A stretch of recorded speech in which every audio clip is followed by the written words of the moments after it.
Hello മക്കളെ, എല്ലാവർക്കും പുതിയൊരു വീഡിയോയിലോട്ടേക്ക് ഹൃദ്യമായ സ്വാഗതം. ഇന്നത്തെ വീഡിയോയിൽ നമ്മൾ ഡിസ്കസ് ചെയ്യാൻ വേണ്ടിയിട്ട് പോകുന്നത് നമ്മുടെ 10ാം ക്ലാസ്സിലെ ഇംഗ്ലീഷിലെ ആദ്യത്തെ ചാപ്റ്ററാണ് and very old man with enormous wings. ഈ ഒരു പാഠഭാഗത്തിലെ പ്രധാനപ്പെട്ട കഥാപാത്രങ്ങളിൽ ഒന്നാണ് എലിസെന്ത. എലിസെന്തയുടെ കഥാപാത്ര നിരൂപണമാണ് ഇന്നത്തെ വീഡിയോയിൽ നമ്മൾ നോക്കാൻ വേണ്ടിയിട്ട് പോകുന്നത്. ഇതിനു മുമ്പുള്ള വീഡിയോസിൽ നമ്മൾ പെലായോ അതേപോലെ തന്നെ ഓൾഡ് മാൻ ഇവരുടെയൊക്കെ കഥാപാത്ര നിരൂപണങ്ങൾ ഓൾറെഡി വീഡിയോ ചെയ്തിട്ടുണ്ട്. ആ വീഡിയോസ് കാണാത്ത കുട്ടികളാണെങ്കിൽ തീർച്ചയായിട്ടും കാണുക. നമ്മുടെ ചാനലിൽ അതിൻ്റെ ലിങ്ക് കൊടുക്കാം, അല്ലെങ്കിൽ ചാനലിൽ കയറി നോക്കിയാൽ മതി. ഓക്കെ ആണല്ലോ? അപ്പോൾ ഒരു കഥാപാത്ര നിരൂപണം എഴുതുമ്പോഴും ശ്രദ്ധിക്കേണ്ട ഏതാനും പോയിന്റ്സ് പറഞ്ഞതിന് ശേഷം നമുക്ക് എലിസെന്തയുടെ കഥാപാത്ര നിരൂപണത്തിലേക്ക് കടക്കാം.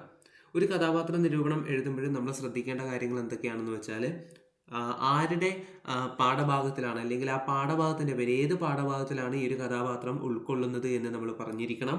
ആ പാഠഭാഗം, അല്ലെങ്കിൽ അതിപ്പോൾ ഇവിടെയാണെങ്കിൽ അതൊരു ചെറുകഥയാണ്, ഈ ചെറുകഥ രചിച്ചത് ആരാണ് എന്ന് നമ്മൾ പറഞ്ഞിരിക്കണം. അതേപോലെ തന്നെ ഈ ഒരു കഥാപാത്രം സമൂഹത്തോട് എന്ത് പ്രതിബദ്ധതയാണ് കാണിക്കുന്നത്, അല്ലെങ്കിൽ സമൂഹത്തെ എങ്ങനെയാണ് ഇമ്പാക്റ്റ് ചെയ്യുന്നത്, ഈ ഒരു കഥാപാത്രം കൊണ്ട് സമൂഹത്തിന് എന്ത് മെസ്സേജാണ് നൽകുന്നത് എന്നുള്ള കാര്യങ്ങൾ നമ്മൾ സൂചിപ്പിക്കണം. കൂടാണ്ട് ഈ ഒരു കഥാപാത്രം ആ ഒരു പാഠഭാഗത്തിലെ മറ്റ് കഥാപാത്രങ്ങളുമായിട്ട് എങ്ങനെ ബന്ധപ്പെട്ട് കിടക്കുന്നു എന്നുകൂടി നമ്മൾ പറയണം. കൂടാണ്ട് ഈ ഒരു കഥാപാത്രത്തിൻ്റെ ഫിസിക്കൽ അപ്പിയറൻസ് എങ്ങനെയാണെന്ന് നമ്മൾ പറയണം. ആ ഒരു പാഠഭാഗത്തിൽ ഫിസിക്കൽ അപ്പിയറൻസിനെ പറ്റിയിട്ട് സൂചിപ്പിക്കുന്നുണ്ടെങ്കിൽ മാത്രം നമ്മൾ അതിനെപ്പറ്റി ചർച്ച ചെയ്താൽ മതി. നമ്മൾ നമ്മുടെ സ്വയം ഭാവനയ്ക്കനുസരിച്ചിട്ട് കാര്യങ്ങൾ എഴുതരുത്. ആ കഥയിൽ എന്താണോ ആ കഥാപാത്രത്തെ പറ്റി പറഞ്ഞിട്ടുള്ളത് അത് വേണം നമ്മൾ എഴുതാൻ വേണ്ടിയിട്ട്. ഓക്കെയാണ്. പിന്നെ എന്തൊക്കെ കാര്യങ്ങളാണ് ഈ ഒരു എലിസെന്ത എന്ന് പറയുന്ന കഥാപാത്രം എന്തിനാണ് ഇങ്ങനെ ഈ ഒരു പാഠഭാഗത്തിൽ ഈ ഒരു കഥാപാത്രത്തിൻ്റെ പ്രാധാന്യം എന്താണ്, ഈ ഒരു കഥാപാത്രം ഈ ഒരു പാഠഭാഗത്തിൽ വഹിക്കുന്ന പങ്ക് എന്താണ്, അങ്ങനെയുള്ള ഒരുപാട് കാര്യങ്ങൾ നമുക്ക് ഈ ഒരു കഥാപാത്ര നിരൂപണത്തിൽ കൊടുക്കാം.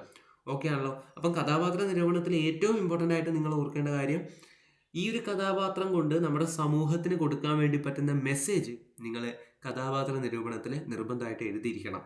ഓക്കെയാണ്? അപ്പോൾ നമുക്ക് എലിസെന്തയുടെ കഥാപാത്ര നിരൂപണത്തിലേക്ക് കടക്കാം.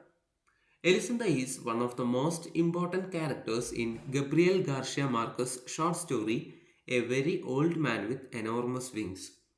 അതായത് ഗബ്രിയൽ ഗാർഷ്യ മാർക്കസിൻ്റെ അതിസുന്ദരമായിട്ടുള്ള ചെറുകഥയാണ് a very old man with enormous wings. ഈ ഒരു ചെറുകഥയിലെ പ്രധാന കഥാപാത്രമാണ് Elisenda. As Pelayo's wife, she plays a central role in deciding how to handle the mysterious old man who appears in their courtyard after a storm. അതായത് ഒരു കൊടുങ്കാറ്റിന് ശേഷം അവരുടെ മുറ്റത്ത് കാണപ്പെട്ട ആ ഒരു നിഗൂഢതകൾ നിറഞ്ഞ വൃദ്ധനായിട്ടുള്ള മനുഷ്യനെ എങ്ങനെ കൈകാര്യം ചെയ്യണം എന്നുള്ളതിൽ പ്രധാന പങ്ക് വഹിച്ചിട്ടുള്ള ഒരു ആളാണ് എലിസെന്ത എന്ന് പറയുന്നത്. എലിസെന്ത പെലായോയുടെ വൈഫാണ്, ഭാര്യയാണ്.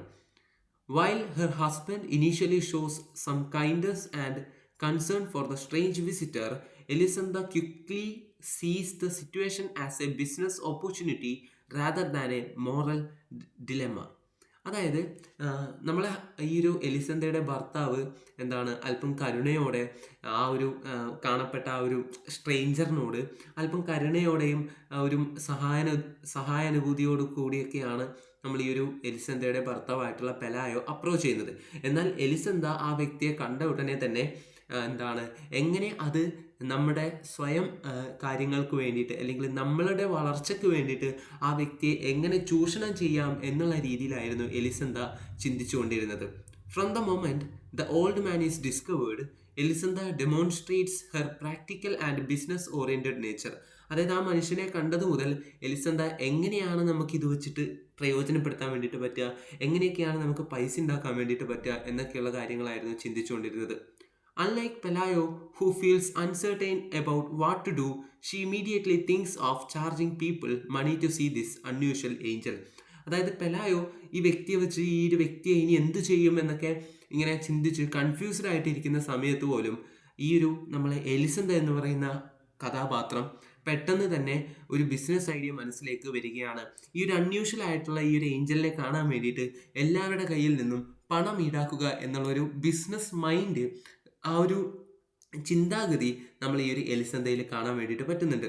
She organises everything efficiently, turning their chicken coop into a paid attraction, collecting entrance fees from curious villagers and managing the crowds that come to see the spectacle. അതായത് എലിസന്തൊക്കെ വളരെ വലിയ കഴിവാണ് ഇങ്ങനെയുള്ള കാര്യങ്ങൾക്ക്. അതായത് എലിസന്ത് എന്ത് ചെയ്യുന്നുണ്ട്, ചിക്കൻ കൂപ്പ്, അതായത് ചിക്കൻ കൂപ്പ് എന്ന് വെച്ചാൽ കോഴിക്കോട് എന്താണ് ആ ഒരു കാണികൾക്ക് കാണാനുള്ള ഒരു കാഴ്ച സ്ഥലമായിട്ട് മാറ്റുകയും അതേപോലെ തന്നെ അതിന് വേണ്ടിയിട്ട് ഈ ഒരു വില്ലേജേഴ്സിൽ നിന്നും ഈ ഒരു ഗ്രാമത്തിൽ വസിക്കുന്ന ആൾക്കാരിൽ നിന്നും പൈസ ഈടാക്കുകയും അങ്ങനെ ഒരുപാട് സമ്പാദിക്കാനുള്ള ഒരു കാര്യവും എലിസന്ത ചെയ്യുന്നുണ്ട്. This shows her cleverness and ability to take advantage of unexpected situations for financial gain. ഇതെന്താണ് കാണിക്കുന്നത്? ആ ഒരു എലിസന്ധയുടെ ബുദ്ധിയും അഗ്രഗണ്യതയും അതേപോലെ തന്നെ ഈ ഒരു നമ്മൾ ഒരിക്കലും വിചാരിക്കാത്ത കാര്യങ്ങൾ സംഭവിക്കുമ്പോഴും അതെങ്ങനെ ഉപകാരപ്രദമാക്കാം എന്നുള്ള രീതിയിലുള്ള കാര്യങ്ങളും ആ ഒരു കഴിവും ഒക്കെ എലിസന്ധയിൽ നമുക്ക് കാണാൻ വേണ്ടിയിട്ട് പറ്റുന്നുണ്ട്. However, Elisenda's character also reveals the darker side of human nature. ഇങ്ങനെയുള്ള ഗുണങ്ങളൊക്കെ നമ്മൾ പറയുമെങ്കിലും എലിസന്ത എന്താണ് മനുഷ്യരുടെ ഒരു ഇരുണ്ട ഭാഗം കൂടി എലിസന്ത എന്ന കഥാപാത്രത്തിലൂടെ നമുക്ക് കാണാൻ വേണ്ടി പറ്റുന്നുണ്ട്. She shows no real compassion for the old man's suffering or discomfort. അതായത് ആ ഒരു വൃദ്ധനായിട്ടുള്ള മനുഷ്യൻ്റെ ഭാഗത്ത് നിന്ന് ചിന്തിക്കാൻ വേണ്ടിയിട്ട് എലിസന്തക്ക് സാധിച്ചിട്ടില്ല. ആ ഒരു വൃദ്ധനായിട്ടുള്ള വ്യക്തി അനുഭവിക്കുന്ന കഷ്ടപ്പാടുകളും ആ ഒരു എന്താണ് ഒരു യാതനകളും ഒന്നും ഈ ഒരു എലിസന്തക്ക് കാണാൻ വേണ്ടിയിട്ട് പറ്റിയിട്ടുണ്ടായിരുന്നില്ല. While Pelayo at least provides basic care like food and shelter, Elisenda only cares about the money they are making. Pelayo ആ ഒരു മനുഷ്യന് കഴിക്കാൻ വേണ്ടിയിട്ട് ഭക്ഷണവും ഷെൽട്ടറൊക്കെ കൊടുത്തപ്പോൾ പോലും എലിസന്ത എപ്പോഴും ചിന്തിച്ചിരുന്നത് അവരുണ്ടാക്കുന്ന പൈസയെ പറ്റി മാത്രമായിരുന്നു. She treats the old man more like an object than a living being, never considering his feelings or needs. അതായത് എലിസന്ത എപ്പോഴും ആ ഒരു വ്യക്തിയെ തനിക്ക് പൈസ ഉണ്ടാക്കി തരാൻ വേണ്ടിയിട്ടുള്ള ഒരു യന്ത്രം മാത്രമായിട്ടാണ് ആ ഒരു വ്യക്തിയെ കണ്ടിരുന്നത്. അതിൻ്റെ ഫീലിങ്സോ അല്ലെങ്കിൽ ആ ഒരു വൃദ്ധനായിട്ടുള്ള വ്യക്തിയുടെ ആ ഫീലിങ്സോ അദ്ദേഹം അനുഭവിക്കുന്ന കാര്യങ്ങളോ അദ്ദേഹത്തിൻ്റെ ആവശ്യങ്ങളോ ഒന്നും എലിസന്ത കണക്കാക്കിയിട്ടേ ഇല്ലായിരുന്നു. Even when the old man becomes inconvenient or messy, her main concern is how it affects their business, not his well-being. അതായത് ആ ഒരു മനുഷ്യന് ബുദ്ധിമുട്ടുകൾ നേരിടുമ്പോഴും ആ ഒരു മനുഷ്യൻ വയ്യായിക അനുഭവിക്കുമ്പോഴും എപ്പോഴും എലിസന്തയുടെ മനസ്സിലുണ്ടായിട്ടുള്ള ഒരു പേടി എന്ന് വെച്ചാൽ ഇത് അവരുടെ ബിസിനസ്സിനെ ബാധിക്കുമോ എന്നുള്ള കാര്യമായിരുന്നു, അല്ലാതെ ആ മനുഷ്യനെ ഇത് ബാധിക്കുമോ എന്നുള്ളതായിരുന്നില്ല. What's most striking about Elisanda is how little she changes throughout the story. While other characters experience some growth or realization, Elisenda remains selfish until the end. അതായത് ഈ ഒരു കഥയിൽ ഉടനീളം നമുക്ക് എലിസന്ത എന്ന് പറയുന്ന ആ ഒരു നെഗറ്റീവ് ഇമ്പാക്റ്റ് ഉണ്ടാക്കുന്ന ഒരു കഥാപാത്രമായിട്ടാണ് നമുക്ക് തോന്നിയിട്ടുള്ളത്. ഈ ഒരു കഥയിൽ ഉടനീളം എലിസന്തയ്ക്ക് ആ ഒരു ചിന്താഗതിയിൽ നിന്നും ബിസിനസ്, അതായത് ഈ ഒരു വൃദ്ധനായിട്ടുള്ള മനുഷ്യനെ ചൂഷണം ചെയ്തുകൊണ്ട് പൈസ ഉണ്ടാക്കുക എന്നുള്ള ചിന്തയിൽ നിന്നും ഒരു മാറ്റം എലിസന്തയ്ക്ക് ഈ ഒരു കഥയിൽ ഉടനീളം വന്നിട്ടില്ല. When the old man finally regains his strength and flies away, her only reaction is relief that the annoying creature is gone. അങ്ങനെ when the old man finally regains his strength and flies away, ഈ ഒരു വൃദ്ധനായിട്ടുള്ള മനുഷ്യൻ തൻ്റെ ശക്തി വീണ്ടെടുത്ത് ദൂരേക്ക് പറന്നു പോയപ്പോൾ her only reaction is relief that the annoying creature is gone. എലിസന്ത ആശ്വസിച്ചു. എന്ത് ചിന്തിച്ച് ആശ്വസിച്ചു? അതായത് ആ ഒരു വൃത്തികെട്ട അല്ലെങ്കിൽ ആ ഒരു അലോസരം ഉണ്ടാക്കുന്ന ആ ഒരു ജീവി ഇവിടെ നിന്നും പോയല്ലോ എന്ന് ചിന്തിച്ചുകൊണ്ട് എലിസന്ത എന്തിട്ടു നെടുവീർപ്പിട്ടു എന്നൊക്കെയാണ് പറയുന്നത്. Her final words, calling him an annoying old man, perfectly capture her lack of empathy and moral growth. Her final words, calling him an annoying old man, perfectly capture her lack of empathy and moral growth. അതായത് എലിസന്തയുടെ വാക്കുകളിൽ നിന്ന് തന്നെ നമുക്ക് മനസ്സിലാക്കാൻ വേണ്ടി പറ്റും എലിസന്തയുടെ കഥാപാത്രം അല്ലെങ്കിൽ എലിസന്തയുടെ ചിന്താഗതി ഏത് രീതിയിലാണെന്ന്. ആൻ അനോയിങ് ഓൾഡ് മാൻ എന്നാണ് ആ ഒരു വൃദ്ധനായിട്ടുള്ള മനുഷ്യനെ പറഞ്ഞത്. ആ വൃദ്ധനായിട്ടുള്ള മനുഷ്യനാണ് ഇവർക്ക് ഈ ഒരു സൗഭാഗ്യങ്ങളും ഇവർക്ക് പണവും ഒക്കെ ഉണ്ടാവാൻ കാരണം ആ വൃദ്ധനായിട്ടുള്ള മനുഷ്യനാണ്. പക്ഷേ അദ്ദേഹത്തെ വേണ്ടുന്ന പരിഗണനയോ അല്ലെങ്കിൽ അദ്ദേഹത്തിന് നൽകേണ്ട കാര്യങ്ങളോ പ്രാഥമികമായിട്ട് നൽകേണ്ട കാര്യങ്ങളോ ഒന്നും ഈ ഒരു നമ്മളെ എലിസന്തയോ അതായത് പെലായോനെ കൊടുക്കാനൊന്നും സമ്മതിച്ചിട്ടുണ്ടായിരുന്നില്ല. പെലായോ ബേസിക് ആയിട്ടുള്ള കുറച്ച് ഭക്ഷണങ്ങളും അങ്ങനെയുള്ള കാര്യങ്ങളും ഷെൽട്ടറും കൊടുത്തിട്ടുണ്ടായിരുന്നു. പക്ഷേ എലിസന്തയുടെ എല്ലാ തെറ്റുകൾക്കും പെലായോ കൂടി കൂട്ടു നിന്നിട്ടുണ്ടായിരുന്നു. ഓക്കെയാണ്. Through Elisantha's character, Garcia Marquez makes powerful comments about human nature and society. എലിസന്ത എന്ന് പറയുന്ന കഥാപാത്രത്തിലൂടെ നമ്മളെ കഥാകൃത്ത് നമ്മുടെ സമൂഹത്തിന്റെ കാഴ്ചപ്പാട് എങ്ങനെയാണ്, നമ്മുടെ സമൂഹത്തിന്റെ പ്രവൃത്തി എങ്ങനെയാണ് എന്നൊക്കെ നമ്മളിലേക്ക് എത്തിക്കുകയാണ്. She represents how greed and selfishness can make people blind to the suffering of others, especially those who are different or vulnerable.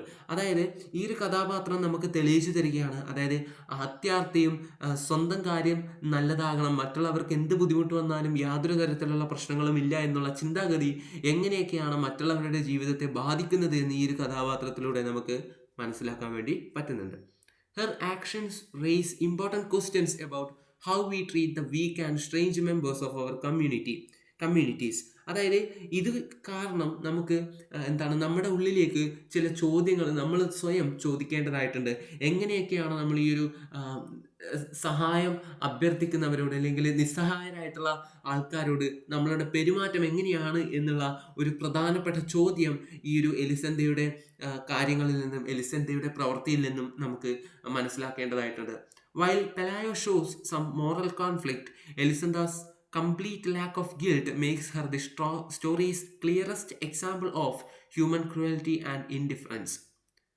While Pelayo shows some moral conflict, പെലായോ അല്പമെങ്കിലും ചെറിയൊരു മാനസിക പരിഗണന നൽകിയപ്പോഴും Elisenda's complete lack of guilt makes her the story's clearest example of human cruelty and indifference. അതായത് Elisenda യാതൊരു തരത്തിലുള്ള കുറ്റബോധമോ അല്ലെങ്കിൽ ഒരു സഹായാനുഭൂതിയോ ഒന്നും എലിസന്തയുടെ ഭാഗത്തു നിന്ന് ഉണ്ടായിട്ടില്ലായിരുന്നു. ഇതെന്ത് തെളിയിക്കുന്നു? മനുഷ്യരുടെ ക്രൂരതകളെ പറ്റിയിട്ടും ഒക്കെയാണ് എലിസന്ത റെപ്രസെൻ്റ് ചെയ്യുന്നത് എന്നാണ് പറയുന്നത്. ഓക്കെയാണ്. സോ ഇതാണ് എലിസന്തയുടെ കഥാപാത്ര നിരൂപണം. ഇത് സ്വയം ഇവിടെ ഒന്ന് കൊടുത്തന്നേ ഉള്ളൂ. നിങ്ങൾക്ക് ഇതിലും മനോഹരമായിട്ടുള്ള കഥാപാത്ര നിരൂപണം തയ്യാറാക്കാൻ വേണ്ടിയിട്ട് പറ്റും. അപ്പോൾ ഈ ഒരു വീഡിയോ ഉപകാരപ്രദമായിട്ടുണ്ടെങ്കിൽ തീർച്ചയായിട്ടും കമൻറ്റിലൂടെ അറിയിക്കുക. See you soon in next video. By.